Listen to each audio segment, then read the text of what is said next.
Thank you very much, Alaskan Corla, and I welcome the opportunity to say a few brief words on this legislation.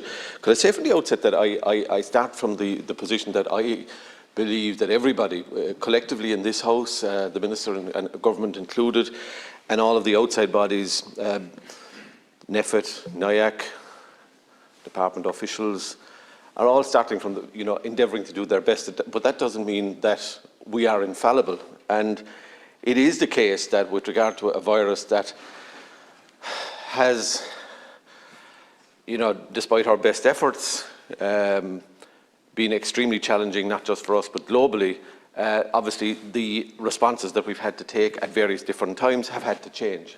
And the messaging around changing advices is something that's not widely appreciated, but it would be equally to the detriment of public health if we didn't change the advices as circumstances around the COVID virus change. And in that context, whilst people are undoubtedly depressed, I think, with the general recent developments, I think it is incumbent for us to keep public health to the fore and to support measures that are clearly focused in that regard, because that is without doubt the first and foremost duty of government is protecting public health. Now, in that context, and having made the point about that none of us are infallible, I just want to raise a specific issue or two with the Minister in the context of where we're at and in particular most recent decisions. International travel had begun again, and people had looked forward to that.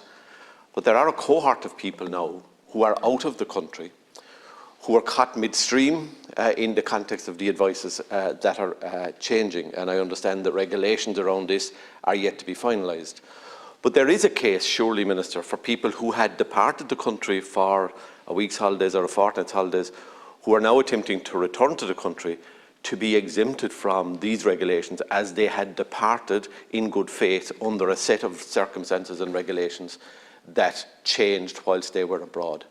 Now, I think that's not an unreasonable request, and whether that can be accommodated within the parameters of the guidelines that are being drawn up, or the regulations that are being drawn up, I think is something worth considering. The other point which I'd like to make is in the language used to communicate the changes with regard to people returning to the country from abroad, and I'm not talking about people returning from the countries that are on the red list now, from the southern African region, but I'm talking about people who might have been in the UK or in other European Union countries or elsewhere. There is a requirement for a clear PCR test, or as I understand it, the term used is a professionally administered antigen test. Now, I have looked at as much as I can, try to navigate government websites to see what is a professionally administered antigen test. Because if you're in Heathrow or Orly or in Schiphol or in Frankfurt and you're trying to get back into the country, who administers an approved? Does the government have, at this short notice already, an approved list of professional antigen testers that I can, or my constituents can, access as they seek to return into the country? Because it's not, as I understand it, a self-administered antigen test is not fit for purpose. So the Minister, in replying, might deal with the issue of what is an approved antigen test and who administers that, and is there a list? Is it your local Boots pharmacy in Heathrow Airport, or is it Harley Street in London that people will have to go to? Who administers approved tests at the various jurisdictions that people will be flying in from? And that's a reasonable question, but I think it should be applied only also in the context of people who depart the country in full knowledge of what the regulations are. I would make the point, Minister, and I think I'm not convinced by this particular change. And I do anticipate that in the coming weeks in this House, given the season that it is, there will be large numbers of people who have planned their return home for Christmas, who will be confronted with the reality at transit airports as they seek to return from far away places, that they will fail PCR or antigen tests.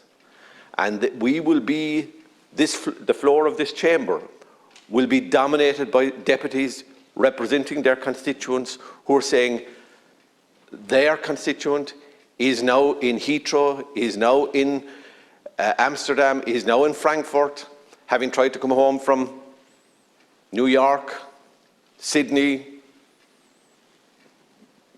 Ontario, wherever, and they have not a clear test, and they are by regulation and by decision of this government forced to stay out of this country for Christmas. I think that's something that's undesirable, and I'm not convinced that this is a proportionate response. And I'd like the Minister maybe to address that issue when he's replying to the debate. I have also, Minister, in the context of the broader challenge we face, attempted to raise on 2 occasions by way of parliamentary question with you the challenge facing service providers, and in particular service providers in the disability area, of reopening services currently because of associated issues to do with the COVID challenge. In fact, one of the service providers said to me recently that, in fact, for the first time in a while, money was not the issue in terms of their endeavours to reopen, but staff availability was. Now, I want you to consider that in the context of the other side of that coin, of people who have been locked out of disability services. And I want to focus in particularly on disability services in the context of this issue, and maybe you'd reply to it. Of people who've been locked out of disability services for 18, 20 months now. I can give you an instance in my own constituency of an elderly gentleman who looks after his adult daughter in rural Ireland, farming. And the man said to me in quite a distressed state, he said his daughter is quite agitated. She hasn't been in our service for nearly 20 months now. And he has to, with the best intention in the world, because he has to work his land, he says he has to lock the door when he leaves the house and leave his adult daughter alone in it whilst he's out. Now look, HICWA standards, I'm all in favour of them. They have been critical to raising, the care and the quality. Thank you, Deputy. But I would just like to ask the Minister, and I'll conclude on this point, I would like to ask the Minister if he would consider, and we have on previous occasions waived HICWA standards. I know in Macroom District Hospital for the moment it's being rebuilt to new standards, but we did get a dispensation. And I'm not talking about a diminution of standards, I'm just talking about a temporary, by agreement with all stakeholders, a waiving of staffing schedules, standards on a temporary basis, so that some service could be restored, which is better than no service at all. We're way over time. Thank you. Thank you.